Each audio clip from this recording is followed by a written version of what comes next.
اخر سؤال في هذه الندوه اللي نتمنى انها ما تخلصش طبعا يعني انت ده اخر نفس عندي. وهو المتعلق بقوه مصر الناعمه. احنا طول عمرنا الفن ده هو قوتنا الناعمه اللي احنا بنروح بيها الى الدول العربيه كلها. عندك طول عمرك القطن والفن احنا عايزين لقاء مع الرئيس.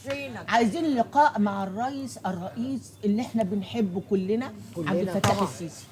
والله الراجل ده لو جمعنا وقال مش هينفع اللقاء مع احترامي ليكم جميعا. وثلاثة على ما نقف على ندوة حلوة وانا سعيده بيها. عايزين لقاء مع سياده الرئيس، مش هينفع غير كده. هو ده اللي هيحل مشكلتنا. لا لا لا بجد مشكلتنا مش هتتحل. ده حتى الاداء مش هتتحل والله العظيم ما هتتحل. احنا بنوصل الرساله. احنا عايزين الرئيس بنفسه رساله الى السيد الرئيس الجمهوريه عبد الفتاح السيسي. احنا كلنا بنحبك وكلنا اخترناك بقلوبنا. ارجوك اقعد معانا، ارجوك اقعد عشان تفهم الناس دول عايزين ايه. مصر الفن ده مهم فيها جدا. احنا بننحدر. انا حضرت مؤتمر كانوا طالبيني في تونس وكان معايا محمد صبحي واساله، وطلعت اقول في جملتي في كلمتي مصر في الرياده. لقيت واحد رد عليا رد انا كنت هقتله.